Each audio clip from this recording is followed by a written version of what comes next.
नमस्कार, study IQ IAS Hindi platform पर आपका स्वागत है। आज एक और महत्वपूर्ण मुद्दे पर हम बात करेंगे, मुद्दे की बात कार्यक्रम में। और यह जुड़ा हुआ है मुद्दा किससे? तो भारत के विकसित देश होने की संकल्पना से। देखिए, कल हमने भारत की स्वतंत्रता की 75वीं वर्षगांठ मनाई है और प्रधानमंत्री श्री नरेंद्र मोदी जी ने लाल किले की प्राचीर से देश को संबोधित करते हुए इस ओर इशारा किया कि भारत आने वाले कुछ समय में विकसित देश हो सकता है और विकसित देश के लिए एक जो परिकल्पना है, एक जो लक्ष्य है, ये रखा गया है भारत के प्रधानमंत्री के द्वारा। और यह संभावना जो जताई है उन्होंने कि 2047 तक, यानी कि जब भारत अपनी आज़ादी के 100 वर्ष पूरे कर रहा होगा, तब ऐसी स्थिति हो कि भारत उस समय विकसित देश कहलाए, एक डेवलप्ड कंट्री कहलाए, है ना। तो इसी मुद्दे पर हम बातचीत करने वाले हैं। विकसित देश के संदर्भ में, भारत के संदर्भ में क्या कुछ चुनौतियां हो सकती हैं और क्या कुछ भारत अचीव कर सकता है, क्या कुछ भारत अपने आप में परिवर्तन ला सकता है ताकि विकसित देश के तौर पर भारत जाना जाए और विकसित देश की स्थिति भारत को मिल सके, यह दर्जा भारत को मिल सके। आइए बात करते हैं, शुरुआत करते हैं चर्चा के, एक एक कर इस पूरे टॉपिक को हम समझते हैं। देखो, स्वतंत्रता दिवस के मौके पर प्रधानमंत्री नरेंद्र मोदी जी ने इसका जिक्र किया है, ये मैंने आपको बता दिया। 2047 तक का लक्ष्य रखा गया है। क्यों लक्ष्य रखा गया है? आपको पता होना चाहिए कि 1947 से 2047 जो है ये 100 वर्ष का कालखंड है और 2047 को इसीलिए टारगेट के तौर पर एक माइलस्टोन ईयर के तौर पर लिया जा रहा है। वर्तमान स्थिति क्या है भारत की? वर्तमान स्थिति ये है कि भारत एक विकासशील देश है। हम लोग अपने बचपन से पढ़ते आए हैं, हम लोग जब भी निबंध लिखते हैं भारत पर तो हम इस बात का उल्लेख करते हैं, इस बात का जिक्र करते हैं कि भारत एक विकासशील देश है, भारत एक कृषि प्रधान देश है कि नहीं? ध्यान है, कभी आपने बचपन में निबंध वगैरह लिखा होगा भारत की प्रगति पर, तो ये बातें आपने जरूर मेंशन की होंगी अपने निबंध में, अपने लेखन में, कि भारत एक विकासशील देश है और भारत जो है एक कृषि प्रधान देश है कि नहीं? अब बात चल रही है विकसित देश होने की, डेवलप्ड कंट्री होने की। आखिर क्या किया जाना चाहिए, भारत को किस तरीके से काम करना चाहिए, किस एंगल से काम करना चाहिए ताकि यह विकसित देश की जो स्थिति है, का जो स्टेटस है, ये स्टेटस अर्जित किया जा सके। इसके लिए बड़ी जो महत्वपूर्ण बात है वो ये है कि हमारे देश की जो परंपरागत विदेश नीति है, इसमें बदलाव लाने की जरूरत होगी।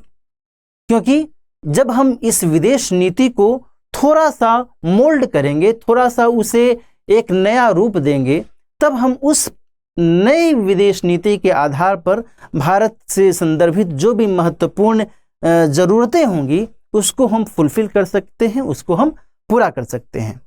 पहले तो हम ये समझ लें कि भारत की जो परंपरागत विदेश नीति है, इसमें क्या कोई खामी है, क्या कोई कमी है? लेकिन मैं बिल्कुल ये कहूँगा कि इसमें किसी तरह की कोई ऐसी खामी नहीं है, कोई ऐसा इसमें नुकसान वाली स्थिति नहीं है भारत की विदेश नीति में जिससे भारत को कोई अभी तक बहुत विशेष या बहुत बड़ा नुकसान पहुंचा। ठीक है ना? तो यहां पर इस बात को स्पष्ट तौर पर समझते हुए चलना है कि भारत की जो अभी तक की विदेश नीति रही है 1947 से लेकर के टिल टुडे, अभी तक भारत की विदेश नीति में शायद ही कभी ऐसी स्थिति आई हो जबकि ये कहा जा सके कि भारत ने कोई गलत कदम उठाया। क्योंकि भारत की सरकार ने निश्चित तौर पर हमेशा से इस बात पर फोकस किया है कि भारत के राष्ट्रीय हित को, भारत के नेशनल इंटरेस्ट को अपनी विदेश नीति में वरीयता दी जाए, प्राथमिकता दी जाए।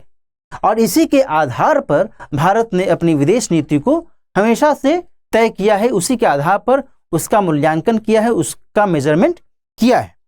तो ये तो यहाँ पर हमें समझ लेना चाहिए कि ऐसा नहीं है कि विदेश नीति में कोई आमूलचूल परिवर्तन लाने की जरूरत है, लेकिन इसमें यह जरूर है कि वर्तमान परिस्थितियों को मद्देनजर रखते हुए वर्तमान में जो भारत के विभिन्न देशों के साथ संबंध हैं, चाहे वो एशियाई देश हैं, चाहे वो यूरोपीय देश हैं, चाहे वो अमेरिकन कंट्रीज हैं, यानी कि नॉर्थ अमेरिका और दक्षिण अमेरिका, है ना। मैं यूनाइटेड स्टेट्स ऑफ अमेरिका को पार्टिकुलरली नहीं कह रहा हूँ, क्योंकि उत्तरी अमेरिका में भी कई सारे देश हैं, कनाडा है, यूएसए है ना, मैक्सिको है।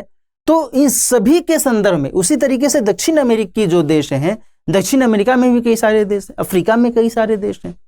तो इन सभी के साथ भारत का जो संबंध है, इन सभी के साथ में भारत के संबंध को और किस तरीके से बेहतर किया जाए, किस तरीके से इन संबंधों को और अच्छे तरीके से बुना जाए, ताकि भारत जो है एक विकसित राष्ट्र की कैटेगरी में, एक विकसित देश की कैटेगरी में अपने आप को शुमार कर सके।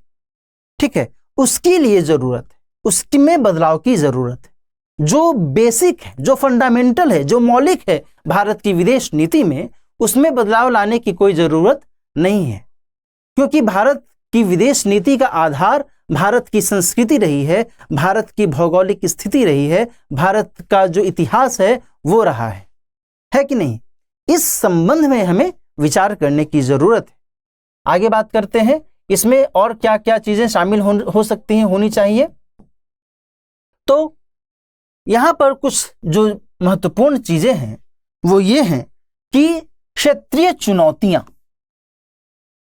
चुनौतियों का सामना करना पड़ता है भारत को अक्सर। अब उनमें पड़ोसी संबंध को लेकर करके जो सबसे बड़ी चुनौती है ये निकलकर सामने आती है। पड़ोसी संबंध में सामान्य तौर पर जैसे ही मैं पड़ोसी संबंध की बात कर रहा हूं, आप सभी के जहन में कम से कम दो जो देश हैं उनका नाम आपके जहन में जरूर आ गया होगा, और एक है पाकिस्तान और दूसरा है चीन, है कि नहीं। लेकिन ऐसा भी नहीं है कि केवल पाकिस्तान और चीन ही पड़ोसी देश हैं, है ना। भारत के तो कई सारे पड़ोसी देश हैं, अफगानिस्तान भी पड़ोसी है, श्रीलंका भी पड़ोसी है कि नहीं, नेपाल भी है, बांग्लादेश भी है, म्यांमार भी है, इजंट इट। तो ये सारी जो स्थितियां हैं यहां पर हमें समझने की जरूरत है कि जो रीजनल चैलेंजेस हैं, जो क्षेत्रीय चुनौतियां हैं पड़ोसी देशों के संदर्भ में, उसको हम कैसे सॉर्ट आउट कर सकते हैं, उसको हम कैसे समाप्त कर सकते हैं। यहां ध्यान रखिएगा कि भारत को जब आजादी मिली 1947 में, तो केवल आजादी ही नहीं मिली थी, उस समय विभाजन भी हुआ था और भारत दो हिस्सों में बट गया था, भारत और पाकिस्तान।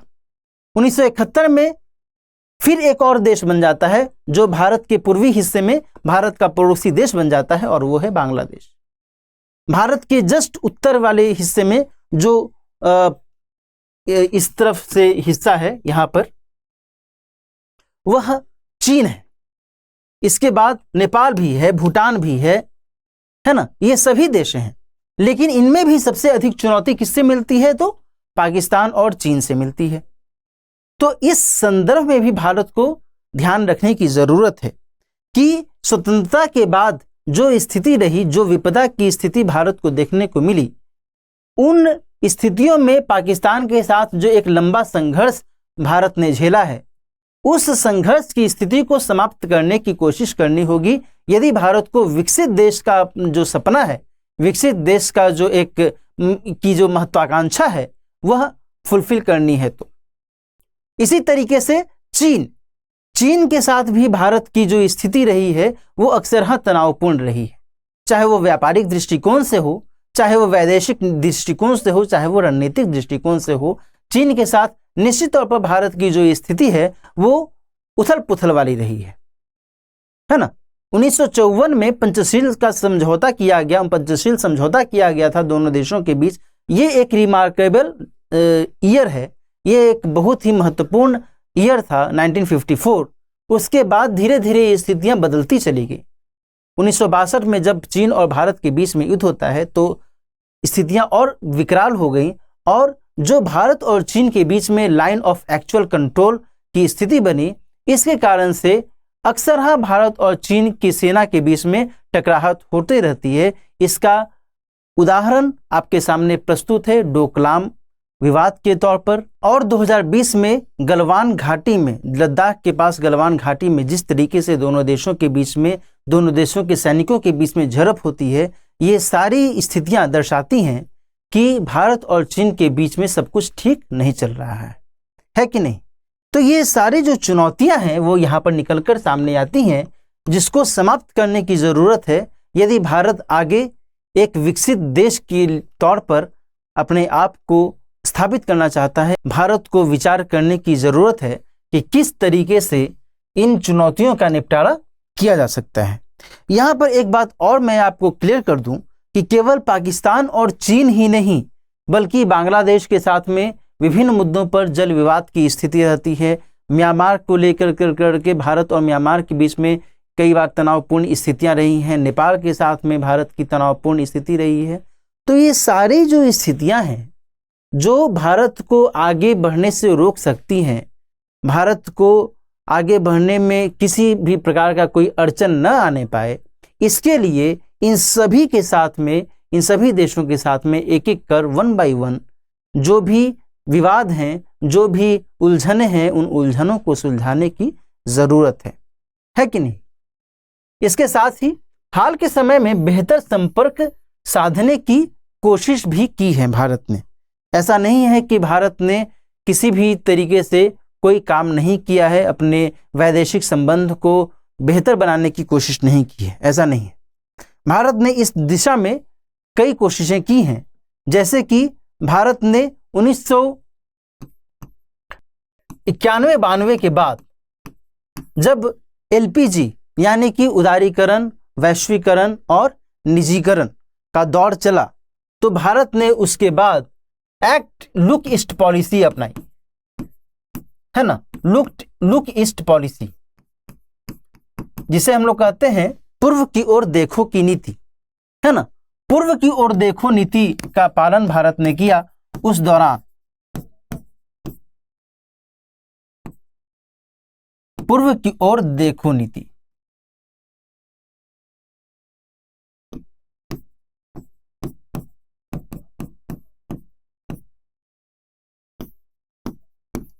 अब यहां पर यह समझना है कि भाई पूर्व की ओर देखो नीति का पालन क्यों किया। तो जो दक्षिण पूर्वी एशियाई देश हैं उनके साथ में संबंध को बेहतर बनाने की कोशिश इस नीति के जरिए की गई, जिसे बाद में कन्वर्ट किया गया, बदला गया एक्ट ईस्ट पॉलिसी के तौर पर। एक्ट ईस्ट पॉलिसी के तौर पर, जिसे हम लोग हिंदी में कहते हैं पूर्व की ओर सक्रियता की नीति। पूर्व की ओर सक्रियता की नीति, ठीक है ना। इसके बाद भारत ने पहले पड़ोस की नीति अपनाई, नेबरहुड फर्स्ट पॉलिसी, यानी कि जो भी पड़ोसी देश हैं वो तवज्जो उनको देने की ज़रूरत है, उनको महत्व देने की ज़रूरत है और उनके हिसाब से हमें अपनी विदेश नीति को संचालित करने की ज़रूरत है। उनको मद्देनज़र रखते हुए हमें इन सब बातों पर भी ध्यान रखना चाहिए। तो ये सारी जो नीतियां हैं, इन सारी नीतियों की आवश्यकता पड़ी भारत सरकार को अपने वैदेशिक संबंध को बेहतर बनाने के लिए। जो देश हैं, जो निकटस्थ हैं, जो पड़ोसी देश हैं, इनके साथ बेहतर संबंध बनाने के लिए इन नीतियों का भारत ने इस्तेमाल किया है कि नहीं। तो ये सारे जो अप्रोचेज हैं, ये सारे जो दृष्टिकोण हैं, वो दृष्टिकोण यही दर्शाते हैं कि भारत आगे आने वाले समय में अपनी क्रेडिबिलिटी को, अपनी विश्वसनीयता को, अपनी साख को और बेहतर बनाने की कोशिश में है और इससे भारत को एक पुश मिलेगा, भारत को एक समर्थन मिलेगा हर स्तर पर कि वह आगे बढ़े और विकसित देश होने की श्रेणी में शामिल हो सके, है ना। आगे निकट पड़ोस के साथ ही दूरगामी उपस्थिति भी जरूरी है, यह भी ध्यान रखना होगा। दूरगामी स्थिति का मतलब, दूरगामी उपस्थिति का मतलब क्या हुआ कि अमेरिका में जो देश हैं, मैंने अभी जिक्र भी किया, उत्तरी अमेरिका और दक्षिण अमेरिका के बारे में मैंने अभी जिक्र भी किया। अफ्रीका में जो देश हैं, यूरोपियन कंट्रीज जो हैं, या फिर ऑस्ट्रेलिया और न्यूजीलैंड के जो देश, ये सभी जो देश हैं, इन सभी के साथ में भारत को अपने संबंध को बेहतर बनाने की कोशिश करने की ज़रूरत है, चाहे वो किसी भी स्तर पर हो, चाहे वो व्यापार के स्तर पर हो, चाहे वो विज्ञान और प्रौद्योगिकी के स्तर पर हो, चाहे वो सांस्कृतिक संबंध के स्तर पर हो, है ना। इन सभी के आधार पर भारत को काम करना होगा ताकि वह इन सभी देशों के साथ एक बेहतर संबंध स्थापित कर सके। क्योंकि भारत की जो प्रकृति है, भारत का जो नेचर है, वो यही है कि वह सभी के साथ में घुल मिल कर करके और सभी के साथ में विकास करना चाहता है।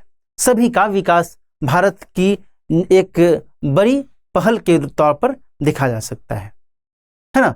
यहाँ पर मैं आपको इंडिकेट कर दूं कि जब भी पर्यावरण से संबंधित कोई बैठक का आयोजन किया जाता है, जब भी आर्थिक क्षेत्र में किसी भी बैठक का आयोजित किया जाता है, चाहे वो WTO के स्तर पर बैठक आयोजित की जाए, चाहे वो वर्ल्ड बैंक के स्तर पर बैठक आयोजित की जाए, तो ऐसे में भारत जो भी अल्प विकसित देश हैं या फिर विकासशील देश हैं, उनका अगुवा के तौर पर दिखता है। भारत इन सभी देशों का पक्ष रखता है।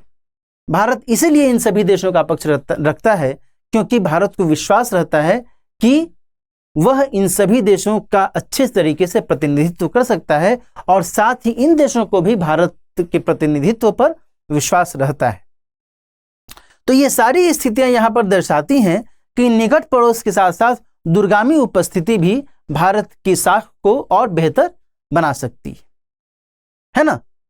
ये तो एक जो बात हुई कि किस तरीके से भारत अपने रिलेशन को, अपने संबंध को बेहतर करे, क्योंकि विकसित देश कहलाने के लिए ये सारे जो मापदंड हैं, ये सारे मापदंड जरूरी है ना।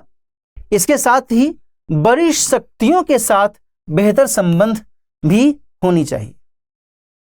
ठीक है, बड़ी शक्तियां जैसे कि अमेरिका, जैसे कि फ्रांस, जैसे कि ब्रिटेन, है ना, जैसे कि जर्मनी, जापान, रूस को कैसे भूल सकते हैं। रूस तो भारत का बहुत बड़ा सहयोगी है कि नहीं। तो इन देशों के साथ भी एक बेहतर रिलेशनशिप स्थापित करने की जरूरत है। यहां पर मैं आपको ये इंडिकेट कर दूं कि हिंद प्रशांत क्षेत्र में भारत की जो अभी स्थिति है वो बहुत ही स्ट्रैटेजिकली इंपॉर्टेंट स्थिति हो गई है, रणनीतिक तौर पर महत्वपूर्ण स्थिति हो गई है भारत की। क्योंकि उस क्षेत्र में, हिंद प्रशांत क्षेत्र में, भारत जो है चाहता है कि जो भी इस क्षेत्र में आए उनका संपर्क, उनका सहयोग भारत के साथ में हो। और ऐसे में यहां पर मैं आपको बता दूं कि क्वाड नामक संगठन में, जो कि क्वाड्रिलेटरल सिक्योरिटी डायलॉग के तौर पर जाना जाता है, क्वाड है ना, क्वाड्रिलेटरल सिक्योरिटी डायलॉग के तौर पर इसे जाना जाता है, जिसमें अमेरिका, ऑस्ट्रेलिया, यहां पर अमेरिका यानी United states of America, America, Australia और जापान के साथ भारत भी शामिल है।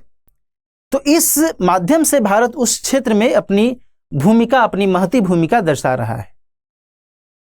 ठीक है, तो ये सारे जो इक्वेशन है, ये सारे जो समीकरण हैं, ये समीकरण यहां पर महत्वपूर्ण हो जाते हैं आगे आने वाले समय के दृष्टिकोण से। इसके अलावा सामाजिक न्याय, आर्थिक रूप से आधुनिकीकरण जैसे जो मापदंड हैं, इनमें भी भारत को बेहतर से बेहतर काम करने की आवश्यकता है। तो इस लिहाज से ये जो लगभग 25 वर्षों का कार्यकाल रहेगा पूरे भारत का, 2022 से लेकर के 2047 के बीच का जो अवधि रहेगी, भारत के विकास का जो कार्यकाल रहेगा, इस अवधि के दौरान भारत को इन सभी मापदंडों पर काम करने की जरूरत होगी। सामाजिक न्याय के स्तर पर भारत को एक बेहतर देश के तौर पर उभरना होगा, है ना। आर्थिक रूप से भारत को और बेहतर करने की आवश्यकता होगी। अभी वर्तमान में भारत ने जिस तरीके से कई सारे प्रौद्योगिकियों का इस्तेमाल किया है अर्थव्यवस्था के लेवल पर, उन प्रौद्योगिकियों को और उन्नत करने की आवश्यकता है। उन उन्नत प्रौद्योगिकियों का इस्तेमाल हर स्तर पर करने की जरूरत है ना। साथ ही सशक्त विज्ञान प्रौद्योगिकी भारत को एक विकसित देश के तौर पर उभारने में बहुत बड़ी भूमिका निभाएगा। ये जो सशक्त विज्ञान प्रौद्योगिकी है, ये केवल अनुसंधान के क्षेत्र में ही नहीं बल्कि विकास के क्षेत्र में भी, साथ ही अंतरिक्ष प्रौद्योगिकी के क्षेत्र में, चाहे वो समुद्र प्रौद्योगिकी हो, चाहे वो जैव प्रौद्योगिकी हो, चाहे वो नैनो प्रौद्योगिकी हो, इन सभी क्षेत्रों में सशक्त विज्ञान प्रौद्योगिकी की आवश्यकता होगी। और इसमें कोई संदेह वाली बात नहीं है कि भारत ने इस दिशा में काम किया भी है ना। भारत कुछ चुनिंदा देशों में शामिल है जिन्होंने मंगलयान जैसे मिशन को सफल किया, जिन्होंने चंद्रयान जैसे मिशन को सफल करने की कोशिश की, है ना। तो ये सारे जो भारत के द्वारा उठाए जाने वाले कदम हैं, ये निश्चित तौर पर आगे आने वाले समय के लिए, आगे आने वाले जो वर्ष हैं उनके लिए ये सभी कदम एक महत्वपूर्ण कदम के तौर पर साबित हो सकते हैं और इस संदर्भ में भारत की भूमिका बहुत महत्वपूर्ण हो सकती है। अच्छा, यहाँ पर थोड़ा सा हमें ये विचार करने की भी जरूरत है कि विकसित राष्ट्र की आखिर प्रकृति होती क्या है। जब हम विकसित राष्ट्र की बात करते हैं तो विकसित राष्ट्र का मतलब क्या हुआ? क्या उसमें ऐसी खास बात क्या हो जाएगी कि हम कहें कि हाँ ये विकसित है और ये विकसित नहीं है ना। विकसित राष्ट्र की यदि हम प्रकृति की बात करें तो उसकी कुछ महत्वपूर्ण जो प्रकृति है उसको हम इन 2-3 पॉइंट्स के आधार पर समझ सकते हैं। जैसे जीवन की गुणवत्ता का उच्चतम स्तर, जीवन की गुणवत्ता का उच्चतम स्तर, क्वालिटी ऑफ लाइफ एकदम अपने चरम पर है और बहुत ही बेहतर है। क्वालिटी ऑफ लाइफ का मतलब क्या हुआ? जीवन की गुणवत्ता का मतलब क्या हुआ? शिक्षा, स्वास्थ्य, है ना। फिर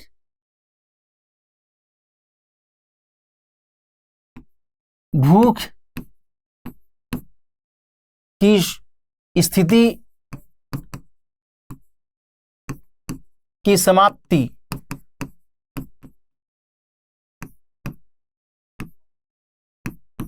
कौशल विकास,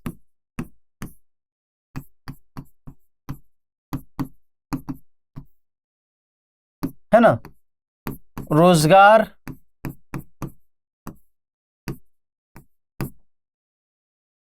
की व्यवस्था,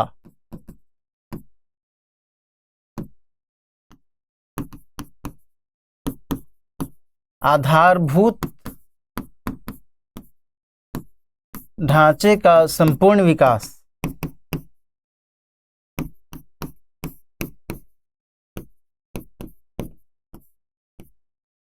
ओके। ऐसे और कुछ तत्व हैं जो कि इसमें शामिल हो सकते हैं, किए जा सकते हैं। बहरहाल यदि हम इन्हीं को आधार बनाएं तो अब आप कल्पना कर रहे होंगे कि अभी हम कहां पर हैं, अभी हमारी स्थिति क्या है। शिक्षा के लेवल पर अभी हम किस स्थिति में हैं। ऐसा नहीं है कि भारत में साक्षरता एकदम नहीं है, साक्षरता है। भारत में साक्षरता को और बेहतर बनाने की कोशिश भी की जा रही है। नई शिक्षा नीति 2020 भी लाई गई है ताकि हम उस नीति के आधार पर जो भी आवश्यक कदम है उसको हम अपनाएं और उसके आधार पर शिक्षा का और बेहतर तरीके से प्रयास और प्रसार कर सकें। लेकिन अभी भी उसमें बहुत कुछ करने की जरूरत है ना। अभी भी हम यदि ग्रासरूट लेवल पर देखें, हम बहुत ही जमीनी स्तर पर देखें तो कई सारी कमियां हमें दिख जाती हैं। स्वास्थ्य के स्तर पर भी बहुत कुछ अभी करने की जरूरत है ना। चाहे वो तकनीकी के स्तर पर हो, चाहे वो स्वास्थ्य देखभाल के स्तर पर हो, चाहे वो दवा औषधि के स्तर पर हो, इन सभी स्तरों पर भी काम करने की आवश्यकता है। भूख की स्थिति के स्तर पर भी हमें ध्यान रखने की आवश्यकता है कि भारत में जो वर्तमान में भूखमरी की स्थिति है उसे हम कैसे सॉर्ट आउट करें, कैसे हम उसको समाप्त करें, है ना। सस्टेनेबल डेवलपमेंट गोल SDG 2030 में भूख को शून्य करने का जो एक लक्ष्य रखा गया है, उस दृष्टिकोण से भारत को भी विचार करने की भी आवश्यकता है।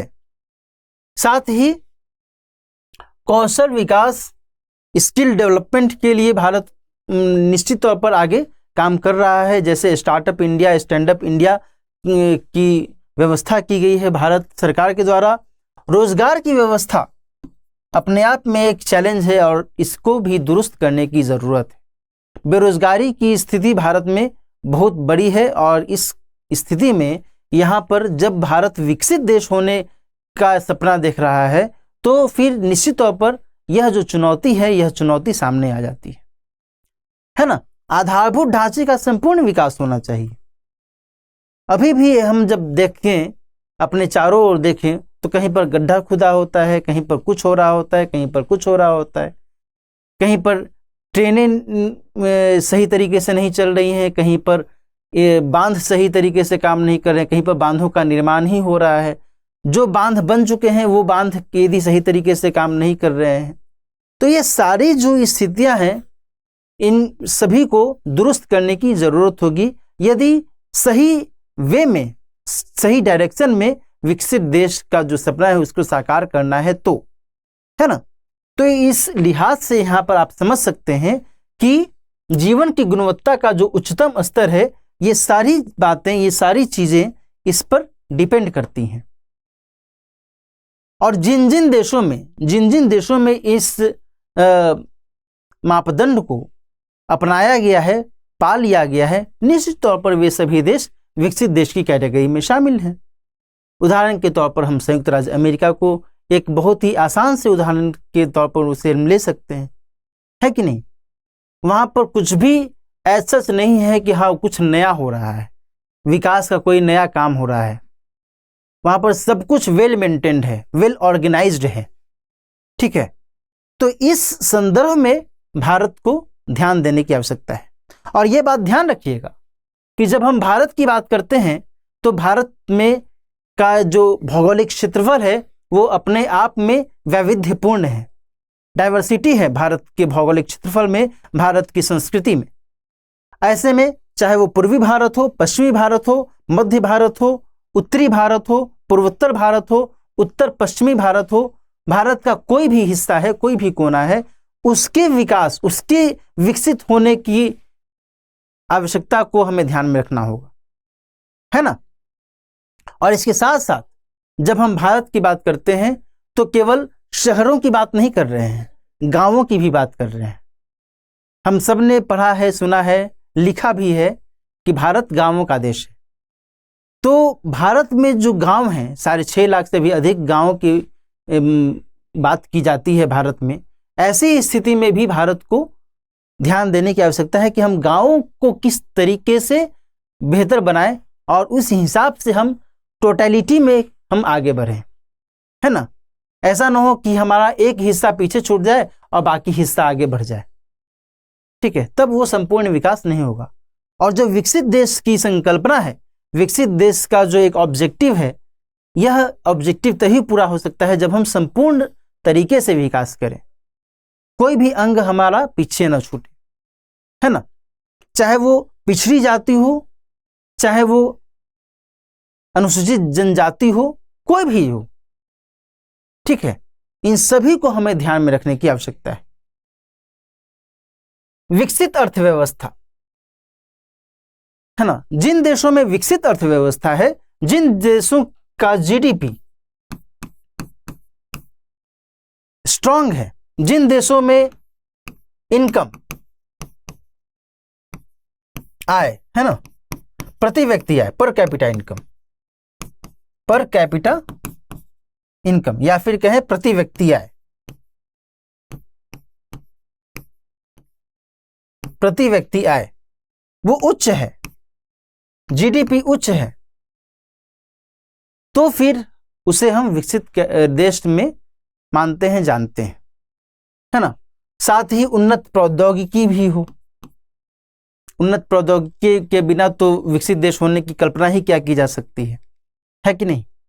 तो इस संदर्भ में हमें विचार करने की जरूरत है कि भारत इन पैमानों के आधार पर आगे क्या कुछ कर सकता है, क्या कुछ रणनीति में शामिल कर सकता है।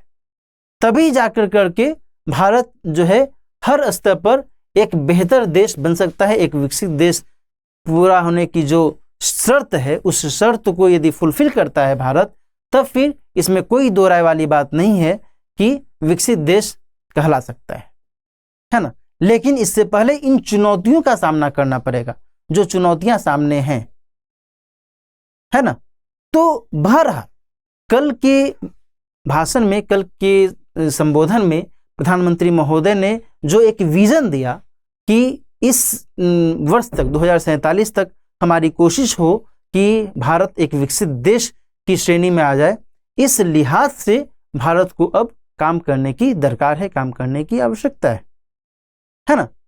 अब ये थोड़ा हमें बात कर लेनी चाहिए कि अच्छा, भारत यदि विकसित देश की कैटेगरी में शामिल हो जाता है तो इससे भारत को क्या लाभ होगा। तो इसमें कोई दो राय नहीं कि विकसित देश की कैटेगरी में शामिल होने के बाद भारत को हर स्तर पर लाभ होगा।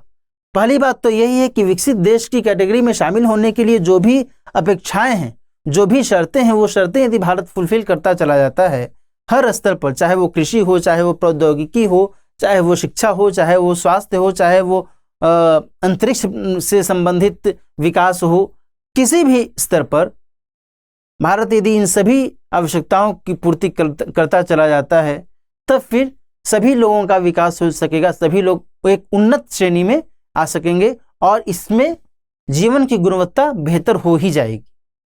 तो ये एक समग्र विकास होगा और भारत जब इस तरीके से विकसित देश की कैटेगरी में आ जाएगा तो फिर उसके हिसाब से भारत अपनी आगे की जो रणनीति है, जो विदेश नीति है, उसको उसके हिसाब से फिर ट्रीट करेगा। उस हिसाब से तब फिर भारत अपने हर पक्ष को समझेगा और उसके हिसाब से भारत आगे बढ़ सकता है ना। तो ये सारी स्थितियां यहाँ पर महत्वपूर्ण हो जाती हैं कि कैसे हम काम करें, कैसे हम इस विजन को फुलफिल करने के लिए आगे बढ़ते हैं।